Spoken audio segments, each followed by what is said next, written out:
Let's say for the sake of commentary that my name is Jeff. Yeah, my name is Jeff. That's exactly who I am. My name is Jeff. I'm a concession worker at Rogers Arena, and I sell hot dogs, let's just say. Yeah, I'm Jeff. I work at Rogers Arena. Whenever there's an event at Rogers Arena, you can bet that I'm there near section 116 selling hot dogs just outside the corridor.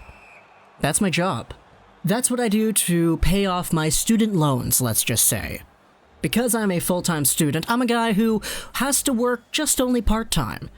But still, the money I get from working at Rogers Arena, including the tips, is good enough to pay off my tuition whenever the time is necessary. So you can somewhat think about the shock that I'm feeling when I learned that the NHL season was suspended due to that word that I'm not going to say because it could get this video removed. The National Hockey League is in a position where the games have been stopped, and as a result, the teams aren't going to be playing, the fans aren't going to the arenas, and the workers at the arenas aren't going to be doing any business. Now, as Jeff, I'm not a guy who owns a business or whatever, I'm just an employee who happens to be there at Rogers Arena. But because everything is stopped, because my job technically no longer is required, and if I even showed up to my job, I don't know if I would even be allowed to be there, I'm in a weird spot. I'm not working. How do I earn money? Let's talk today about the NHL and different teams around the league and how they are dealing with this financially. And I'm not talking about the owners. I'm not talking about the players. I'm not talking about the Ericssons making $6 million, or the Aquilinis who own grape farms, or any of these other high up there people who make millions and millions of dollars already. No. We're talking about the guys like Jeff. We're talking about the arena workers, because ever since the NHL has suspended its season, different teams are taking different measures for compensating their workers so guys like Jeff don't go the next few months without getting any money whatsoever, especially if this was their only source of income. Let's take a look at this tweet over here from Complete Hockey News. It talks about different teams and the different ways that they're going about compensating this. Now, this was posted just about 3 hours ago Pacific Standard Time, and in fact, it's already outdated just by one team. Here are the list of teams who have currently made arrangements for arena workers to continue to be paid during the league suspension. We will update this when more information becomes available. These are the teams that are paying for missed games through the end of March.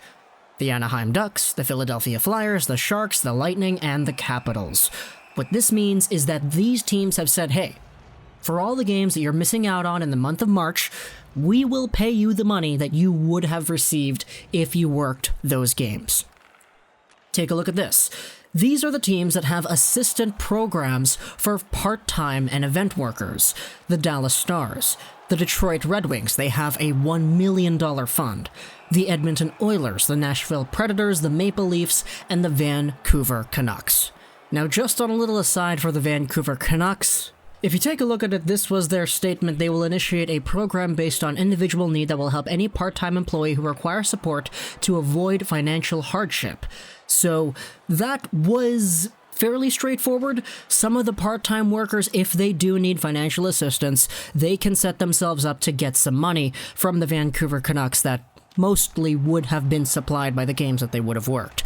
But of course, some people need money a little bit more than others, so this program is put in place to have those paid out. Now, there's a lot of controversy going around as to why don't you just flat out pay your employees? Well, that's something that I think definitely does depend on the situation. For sure, in a perfect world, anybody who works in any of these circumstances would be getting paid the same amount of money that they would have made if they were able to viably work their jobs properly without this whole suspension going on.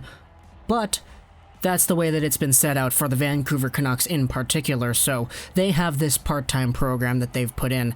But if you're wondering about the full-time guys, because these programs for the Stars, the Red Wings, the Oilers, the Predators, the Leafs, and the Canucks, they only cover part-time workers. Well, the theory Not saying the flat-out process, but in theory, full-time guys are able to get employee insurance. So that's technically why it's been displayed like this. It's only quote-unquote part-time guys who are getting these services, because the full-time guys are expected to go over and actually get themselves some employment insurance. But of course, that does come with its fair share of hurdles as well. Employment insurance can only go so high, and if you're somebody who's making quite a lot of money, it could potentially be affected by what you get in the employment insurance, because it's not guaranteed that they will be able to match what you're making exactly. So there's some concern for that too, but before we talk about any of that, let's go over onto the other teams. In the realm of donations, the Florida Panthers and the Pittsburgh Penguins are doing their own thing. For the Florida Panthers, it's actually kind of funny because it's Sergei Bobrovsky himself who is donating $100,000 to make sure the part-time staff get covered. And his teammates will match that $100,000, and ownership is going to be putting in whatever else is needed as well. So the guys over there just have a completely kind heart. They're pretty much just saying, take this. You need it. Take it. And the Pittsburgh Penguins are doing a team charity to cover the outstanding money. There are some other teams, though, that actually do have a little bit of a different process. The Islanders, the Rangers, and the Los Angeles Kings. They actually can't do anything, because the places that they play at aren't owned by the team. Madison Square Garden, Staples Center, Barclays Center, the teams don't own these. So it's not actually up to the team themselves to pay the employees, to pay the Jeffs who work the hot dog stands in aisle 3. Instead, though, all of these arenas individually are doing their own thing to compensate for the workers. Because if you have a guy, Jeff, he runs the hot dog stand. If you work in Madison Square Garden, you're not just doing the Rangers games, you're doing the Knicks games, you're doing all these other events that happen in that space. So because these arenas are owned independently from the hockey teams, they're doing their own thing, and they're having their own measures to pay out their employees. Now, there are some other ones. The Boston Bruins have a GoFundMe set up. The Carolina Hurricanes set out a statement that said that they will do something, and the Montreal Canadiens said that they don't have to worry. This was the statement in French. It pretty much just says that they will do something, but it's not confirmed at the moment. And then you have yourself a few other teams. The Buffalo Sabres, they said that they will only pay if the games are canceled. So what that means to me is they're only going to pay per game, pretty much. March has however many games, 10 games remaining. If they miss all 10, then they'll get 10 payments worth of game money. So that's what I get from that, but of course, it could be a little bit different. And then the last two teams that we actually have lists on, it says that they really just won't do anything. The Calgary Flames and the Winnipeg Jets have said that they are not going to pay their workers. So that in itself is a difficult situation if you're a worker for any of those teams. But it's something that you really have no control over. Sure, you could label the owners or whatever as greedy. You can say these names, put them in a box or whatever, but like, at the end of the day, it's their call, and if they decide not to do it, then darn, that just really sucks. But there are a few other teams here that we didn't talk about. The Coyotes, the Avalanche, the Blue Jackets, the Wild, the Senators, the Blues, and the Golden Knights. We don't know what they're going to be doing. I didn't say Chicago because a few hours after this tweet was posted, the Chicago Blackhawks did indeed confirm that they will be paying their employees.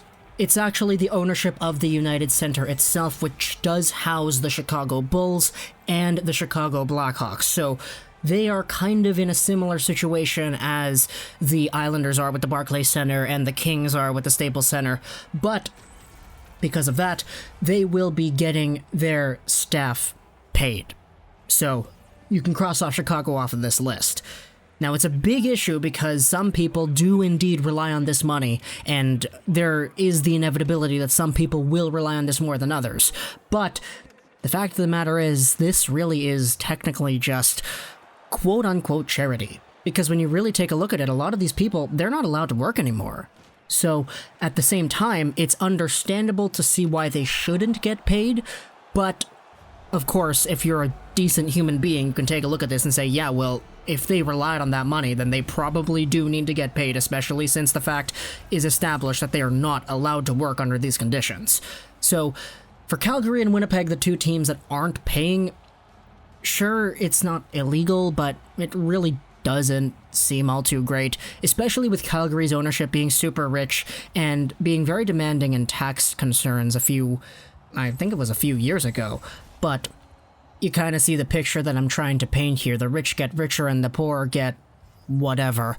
So that kind of wraps up our little overview of NHL teams and their ability to pay their employees. So you can comment down below in the comments if you are interested in talking about something like this a little bit more, because it is something that has been really popping up on Twitter a lot. So I hope you enjoyed this video. So that's host 99. And bye.